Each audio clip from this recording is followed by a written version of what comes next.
when 12-year-old Iris Okonkwo locked eyes with Vincent Sledge Kowalski across a Flying J truck stop outside Amarillo at 2:17 a.m. on a Thursday in March, 8 days after she'd been abducted from Tulsa by a trafficking network that had passed her between transporters like cargo, moving her steadily toward a border crossing that would have made her disappear forever. She did something she'd tried and failed to do at 6 other stops with 6 other strangers. She mouthed 2 words to the exhausted biker in the Steel Legion vest, who was just stopping for coffee on his way to meet his first grandchild. Those 2 silent words, "Save me," would launch a 14-minute highway pursuit that ended with her rescue.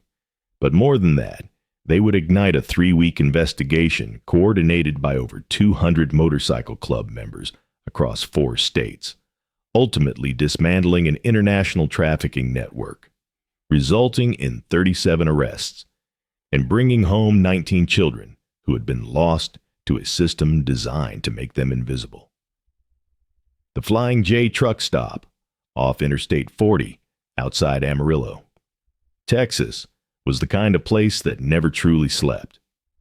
18-wheelers rumbled in and out at all hours, their drivers seeking diesel, showers, and hot food before pushing on across the endless flatness of the Panhandle. At 2:17 a.m. on a Thursday in late March, Vincent Sledge Kowalski pulled his Road King into a parking spot near the convenience store entrance, his body aching from 12 hours in the saddle and his mind foggy from the hypnotic blur of highway lines. Sledge was 57 years old, road captain for the Steel Legion MC out of Oklahoma City.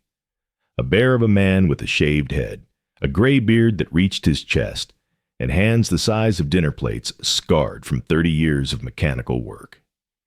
He'd been riding since he was 19, had buried more brothers than he cared to count, and had seen enough of the world's darkness to recognize it, even when it tried to hide. He killed the engine, stretched his back, and headed inside for coffee. Strong, black, enough to keep him alert for the final push to Albuquerque, where his daughter was expecting her first child, his first grandchild. He'd left Oklahoma City 14 hours ago, planning to ride straight through, but exhaustion had won around Shamrock, and he'd pulled off for a quick rest that had turned into a 3-hour nap in a rest area. Now he was behind schedule, anxious to get back on the road. The truck stop was sparse at this hour.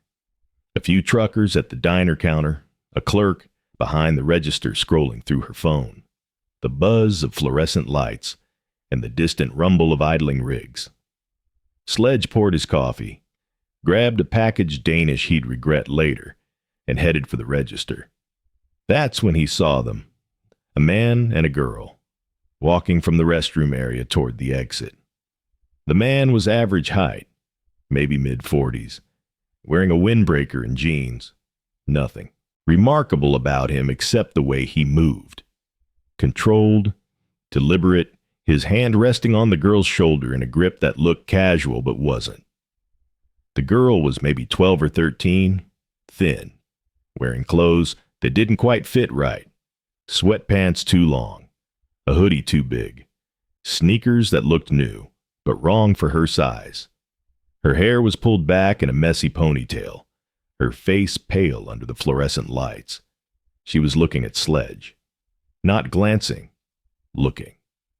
Her eyes locked onto his vest, onto the patches, onto the Steel Legion Death's head emblem that marked him as something other than the civilians shuffling through their tired routines. Her gaze was intense, desperate, the kind of look Sledge had seen in combat zones and hospital rooms, and the faces of people who knew they were running out of time. The man steered her toward the exit, his grip tightening almost imperceptibly on her shoulder. The girl's steps slowed, just slightly, creating a momentary lag that put her a half step behind him. And in that half-second window, she mouthed 2 words directly at Sledge. "Save me." Then they were through the door and into the darkness of the parking lot. Sledge set down his coffee, set down the Danish, His exhaustion evaporated, replaced by the cold clarity that had kept him alive through 2 tours in Vietnam and 40 years of MC life. He walked to the door, pushed through, and scanned the lot. The man was guiding the girl toward a white panel van parked at the far edge of the lot, away from the lights, away from the cameras, away from the eyes of anyone who might be paying attention. Sledge moved, not running, that would spook them, but walking with purpose, angling to intercept, his phone already in his hand. He dialed 911 as he walked. 911, what's your emergency? Flying J-truck stop, I-40 west of Amarillo. I just witnessed what I believe is a child abduction in progress. White male, mid-40s, windbreaker and jeans, with a female child approximately 12 to 13 years old. They're heading toward a white panel van at the north end of the lot. The child mouthed, "Save me," to me inside the store. Send units immediately. Sir, stay on the line. Units are being dispatched. Can you provide a license plate? Sledge was close enough now to see the van's rear plate. Texas tags, but too dark to read the numbers. The man had opened the side door and was pushing the girl inside. Sir, the plate number? The van's engine started. Sledge made a decision. He couldn't let them leave. Couldn't let that girl disappear into the night while he stood there reciting plate numbers to a dispatcher miles away. He ran the last 20 feet and slammed his palm against the driver's window just as the van started to move. Hey, stop! The driver, the man in the windbreaker, looked at him with an expression of pure calculation. Not fear, not surprise. Calculation. The look of someone deciding whether to run or fight. Sledge saw the decision form in the man's eyes a split second before the van accelerated. He threw himself clear as the vehicle lurched forward, tires squealing, headlights cutting across the dark lot as it fishtailed toward the exit. But Sledge had seen the plate. Texas tags. KJR 7Salviern24. He was already running back to his bike, phone still pressed to his ear, repeating the plate to the dispatcher, who was simultaneously coordinating with Texas Highway Patrol and Potter County Sheriff's Department. White panel van, Texas plates, Kilo Juliet Romeo, 7724, heading west on I-40 from Flying J mile marker 74. Female child approximately 12 to 13 inside. Possible abduction. I'm in pursuit on a motorcycle. Sir, do not pursue. Officers are... Sledge hung up. He was already on his bike, engine roaring to life, pulling on to I-40 with the van's taillights barely visible in the distance. For the next 14 minutes, Sledge maintained pursuit, staying far enough back to avoid spooking the driver into something desperate while keeping the van in sight.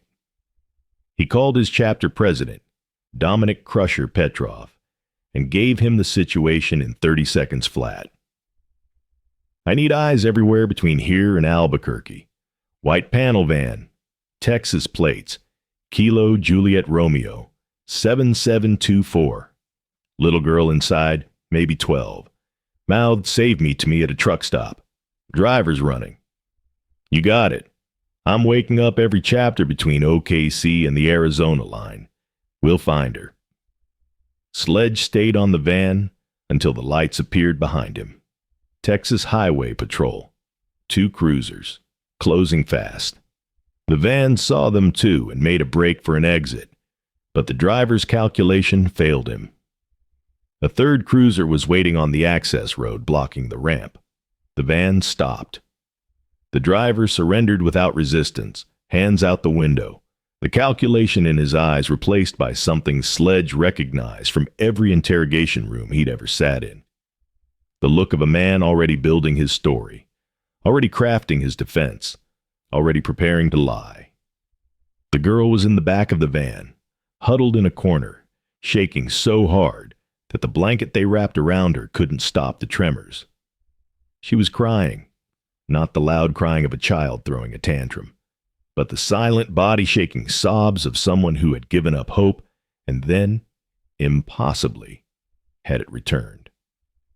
Sledge watched from beside his bike as the paramedics checked her over, as the deputies took the driver into custody, as the scene dissolved into the controlled chaos of flashing lights and radio chatter. He should have gotten back on the road.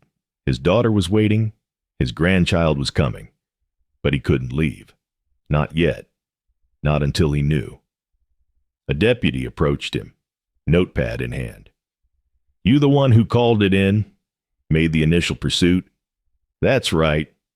We're going to need a full statement. That girl—" The deputy paused, something shifting in his professional demeanor. "She's been missing for 8 days. Amber Alert out of Tulsa. 12 years old. Name's Iris Okonkwo. Her mother's been on the news every night begging for her return. 8 days.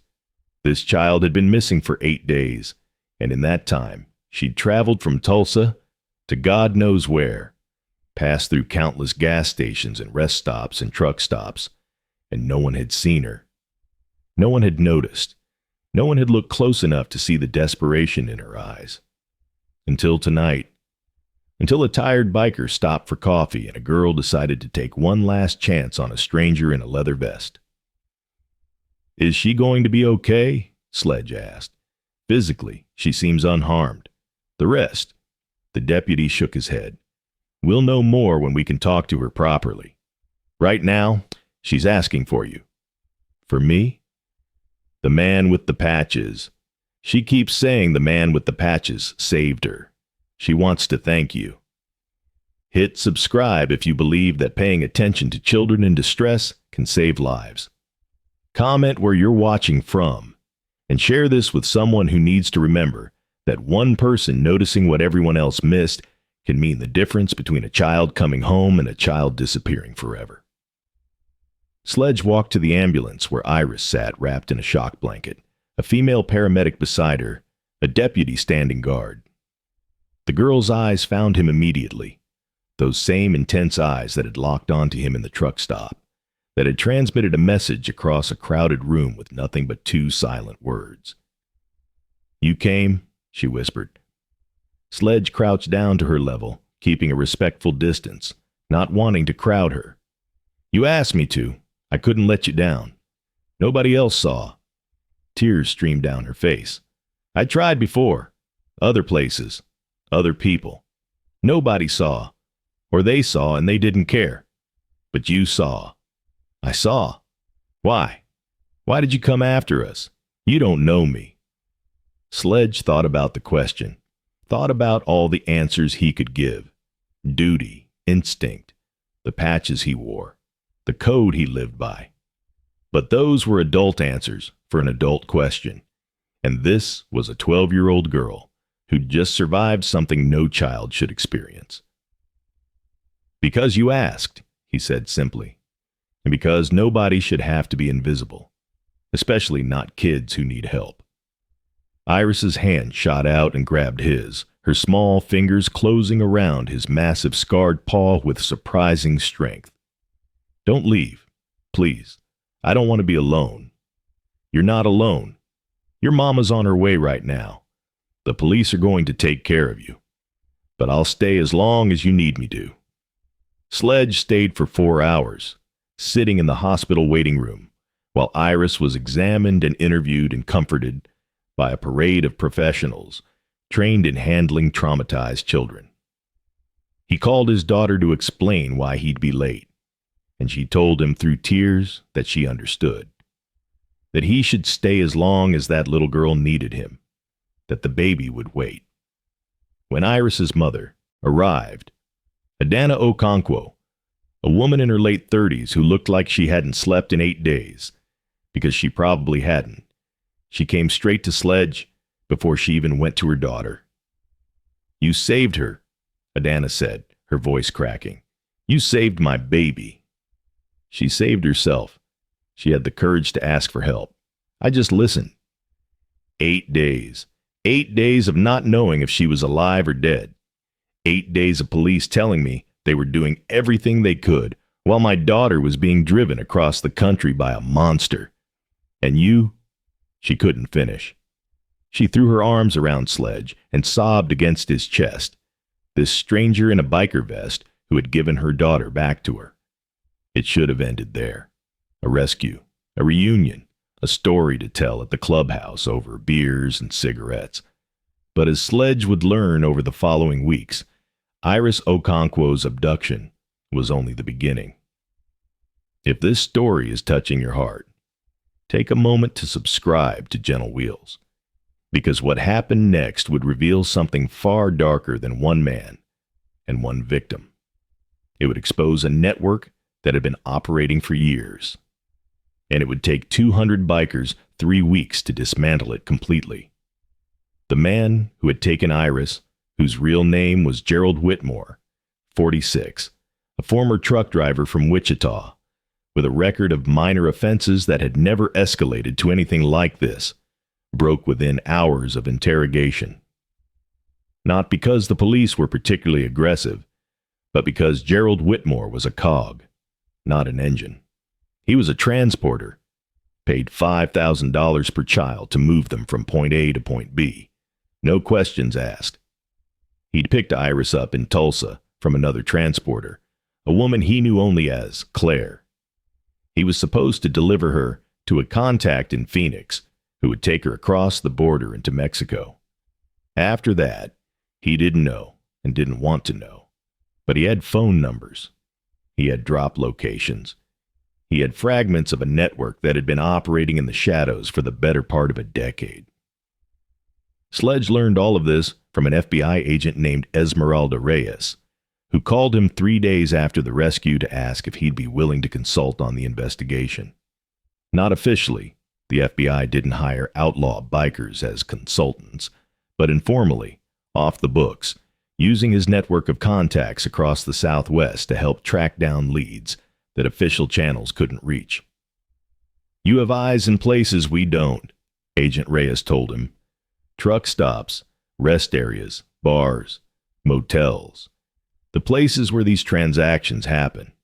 Your people see things that don't get reported to us. If you're willing to help, you could make a real difference." Sledge was willing, more than willing. He'd seen Iris's eyes in the truck stop, felt her small hand gripping his in the hospital, watched her mother collapse with relief and grief and gratitude. He couldn't unsee any of it, couldn't unfeel any of it. He took the proposal to his chapter, and his chapter took it to the region. Within 48 hours, word had spread to every Steel Legion chapter, from Texas to California, and the response was unanimous. Whatever resources they had were at Sledge's disposal. Money, manpower, intelligence, vehicles, anything he needed to find the others. Because there were others. Gerald Whitmore's phone records showed dozens of calls to numbers across 5 states. His bank accounts showed deposits that corresponded to delivery dates stretching back 3 years. The Phoenix contact he was delivering Iris to had received at least 14 children in the past 18 months. 14 children. Most of them never reported missing, or reported and quickly forgotten. Runaways, foster kids, children from families too poor or too broken to fight the system. Children who'd fallen through the cracks so completely that no one was looking for them anymore. Sledge made those children his mission. The hunt began with the Phoenix contact, a woman named Valentina Espinoza, who ran a modeling agency that recruited young talent from across the Southwest. The FBI raided her facility within a week of Whitmore's arrest, but she was gone, tipped off, presumably, by the same network that had made her successful for so long. But Valentina Espinoza had to go somewhere. She had to eat, sleep, move. She had to use resources, contacts, the infrastructure of her criminal enterprise.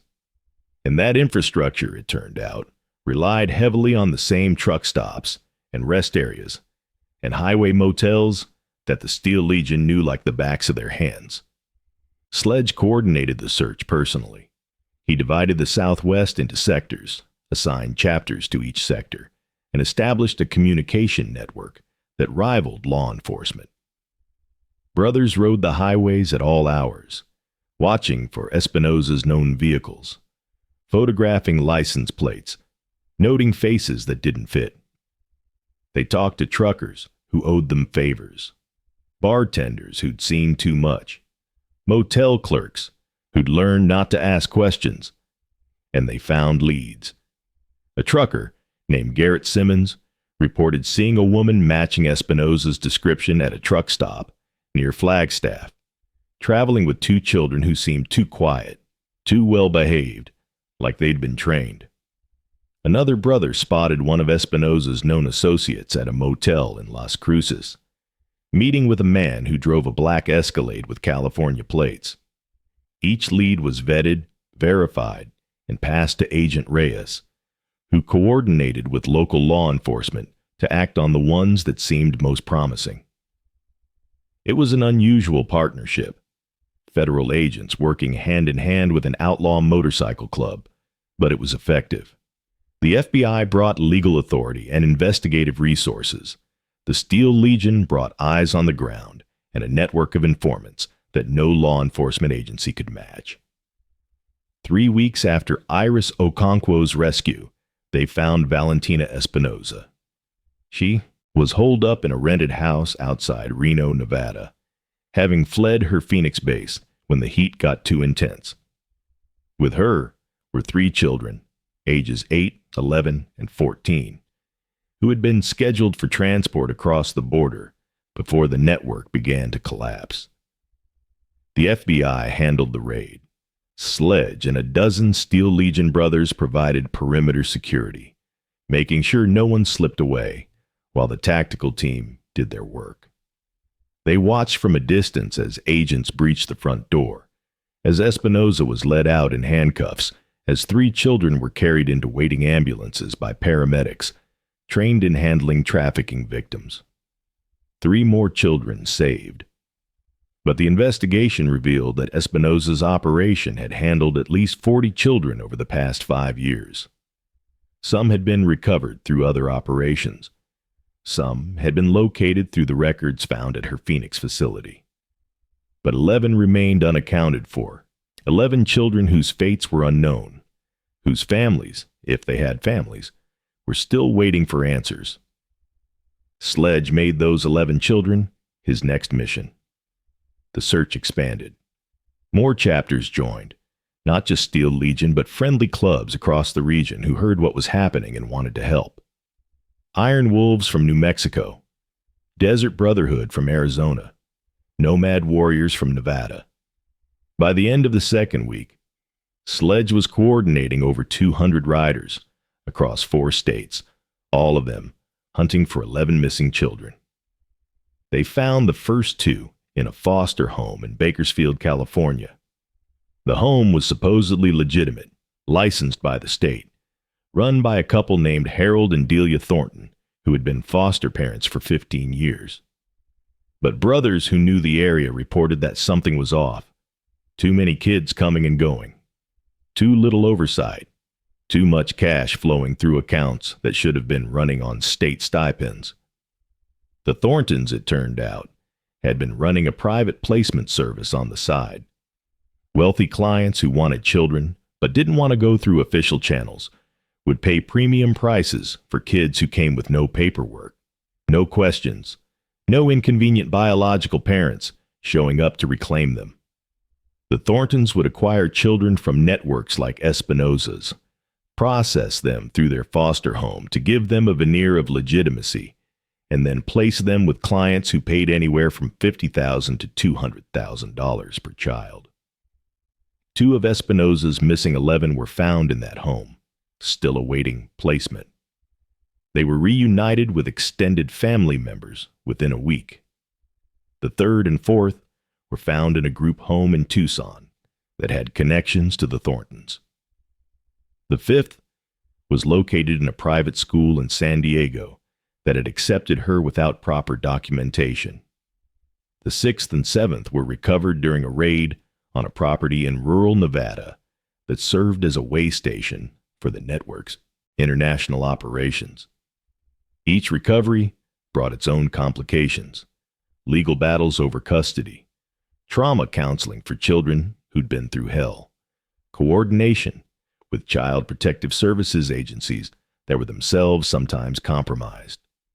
But the Steel Legion pushed through every obstacle, refusing to let bureaucracy or corruption or simple exhaustion stop them from bringing these children home. By the third week, 8 of the 11 had been recovered. The remaining 3 were proving more difficult. Their trails had gone cold. Their records were incomplete. Their fates were uncertain. Then Sledge got a call from an unexpected source. Iris Okonkwo. "Mr. Sledge, this is Iris, the girl from the truck stop. I remember you, sweetheart. How are you doing?" "Better. My mom got me a therapist. It helps." She paused, and Sledge could hear her gathering courage. "I remembered something from when I was with him, the man who took me. He talked on the phone sometimes, and I heard names. I didn't tell the police before because I was scared and confused, but I remember now. He mentioned a place called The Farm and a woman named Petra. He said Petra was expecting 3 packages soon. I think he meant kids." Sledge's blood ran cold. 3 packages. The 3 remaining children. "Iris, this is very important. Did he say where the farm was?" "Somewhere in Oregon, I think. He said it was cold there. And he mentioned a town that sounded like Ashland, or maybe Oakland. I'm sorry, I can't remember exactly." It was enough. The Steel Legion had chapters in Oregon. Calls were made, information was shared, and within 24 hours, brothers were canvassing every rural property within 50 miles of Ashland. They talked to farmers, shopkeepers, postal workers, anyone who might have noticed something unusual. A postal worker named Finn Lindquist proved to be the key. He'd been delivering mail to a property outside Talent, Oregon for 2 years, and he'd always felt something was off. The property was registered to a woman named Petra Volkov, ostensibly running an organic farm and retreat center. But the children Finn occasionally glimpsed never seemed to go to school, never played outside, never behaved like normal kids. "They're like ghosts," he told the Steel Legion brother who interviewed him. "You see them sometimes in the windows, and then they're gone. It's like they're not really there." Agent Reyes coordinated with Oregon State Police and the FBI's Portland field office. A surveillance operation was established, and within 72 hours, they had confirmed that at least 4 children were living on the property, more than the 3 Iris had mentioned. The raid happened on a rainy Thursday morning, 3 weeks and 2 days after Sledge had chased a white panel van across the Texas Panhandle. He wasn't there for this one. Oregon was too far, and the FBI had enough resources to handle it without civilian backup. But he watched the live stream on a secure channel, his hands shaking as tactical teams breached the farmhouse and began clearing rooms. 6 children were recovered. 6. 3 of them were the remaining children from Espinosa's network. The other 3 had been missing from other states. Their cases cold, their families long since given up hope. Petra Volkov was arrested without incident, too shocked by the sudden appearance of armed agents to resist. Her operation, it turned out, was the end point, the final destination for children who had been acquired, processed, and sold through a network that spanned 6 states and touched hundreds of lives. Have you ever wondered how many children disappear and are never found? Share this story and subscribe to Gentle Wheels, because the recovery of these children was only possible because a community refused to look away, and because every viewer who shares this content helps raise awareness that could save another child like Iris. Tell us in the comments if this story has changed how you'll pay attention to children in public places. In the end, the investigation, which began with 2 mouthed words at a truck stop, and grew into a coordinated effort involving over 200 motorcycle club members, multiple FBI field offices, and law enforcement agencies across 6 states. Resulted in the following: 37 arrests across 4 states, including transporters, facilitators, corrupt officials, and buyers who had purchased children through the network. 19 children recovered, ranging in age from 6 to 16, including all 11 from Espinosa's operation, plus 8 others who had been missing from other trafficking networks connected to the same infrastructure. One international investigation launched by Interpol, targeting the overseas connections that had been purchasing American children for markets in Eastern Europe and Southeast Asia. And one little girl named Iris Okonkwo, whose courage in mouthing 2 words to a stranger in a truck stop had set the entire operation in motion. The media called it the largest anti-trafficking operation in Southwest history. Law enforcement officials held press conferences, politicians made speeches, and for a few weeks, the story dominated headlines. But Sledge and the Steel Legion stayed out of the spotlight. They didn't want credit, they wanted results, and they got them. 6 months after the operation concluded, Sledge received an invitation to a gathering in Tulsa. Adana Okonkwo was hosting a reunion for the families of rescued children, a chance for parents, siblings, and extended relatives to meet the bikers who had helped bring their children home. Sledge rode to Tulsa with a dozen brothers from his chapter. When they arrived at the community center where the event was being held, they found a parking lot full of motorcycles from chapters across the region.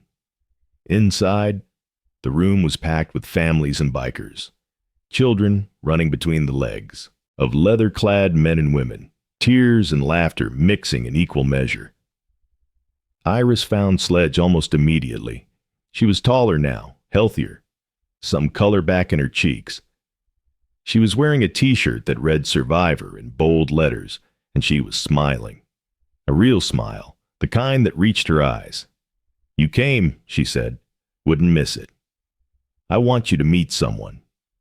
She took his hand, that same grip, small but strong, and led him across the room to where a woman stood with a boy about Iris's age. "This is Caleb. He was one of the kids they found in Oregon. The farm. He wanted to thank you." Caleb was a serious kid, dark-haired and quiet, with the watchful eyes of someone who'd learned not to trust adults. He looked at Sledge's vest, at his patches, at the road captain insignia that marked his position in the club. "Iris says you're the one who started it all," Caleb said. "She says you saw her when nobody else did." "That's right. Why? Why did you care? You didn't know her. You didn't know any of us." Sledge thought about the question. He'd been asked it before, by Iris herself, by Agent Reyes, by reporters who'd eventually discovered the Steel Legion's role in the operation. And he'd given different answers each time, because the truth was complicated and difficult to articulate. But looking at Caleb, this boy who'd been trafficked across state lines, who'd been held on a farm in Oregon, who'd been treated as property instead of a person, Sledge found the simplest answer he could. "Because nobody should be invisible," he said, "especially not kids.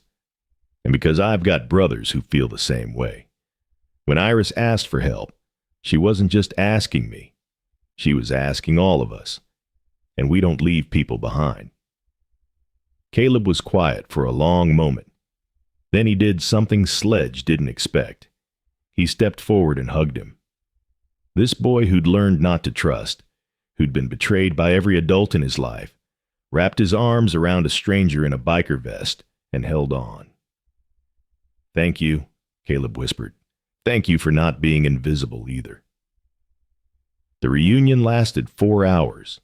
Sledge met parents who'd given up hope and received miracles.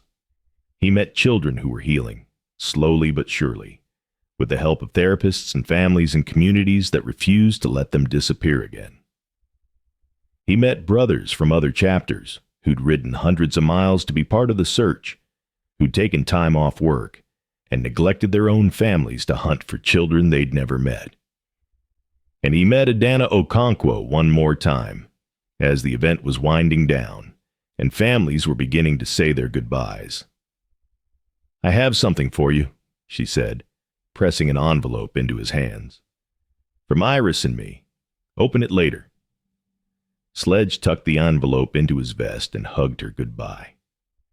He rode back to Oklahoma City with his brothers, the spring wind warm against his face, the highway stretching endlessly before him. That night, in his apartment, he opened the envelope.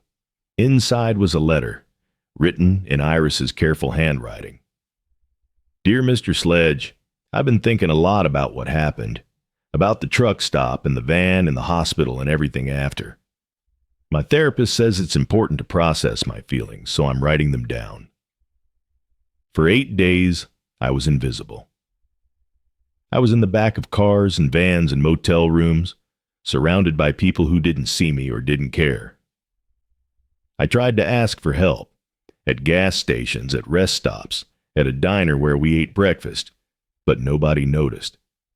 Nobody looked close enough to see that I was scared. Or maybe they saw and they didn't want to get involved, but you saw. You were just getting coffee, just passing through.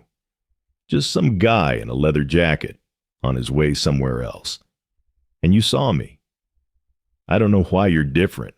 I don't know why you cared when nobody else did. But I think about it a lot. I think about how my whole life, my whole future, depended on one person paying attention at the right moment. You taught me something important, Mr. Sledge.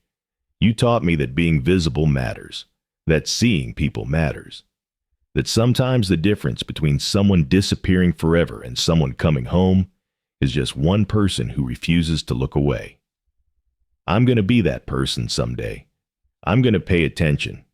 I'm going to see the people who need to be seen. And when someone mouths, "Save me," across a crowded room, I'm going to be the one who answers. Thank you for seeing me. Thank you for saving me. Thank you for teaching me how to save others. Love, Iris. Sledge read the letter 3 times.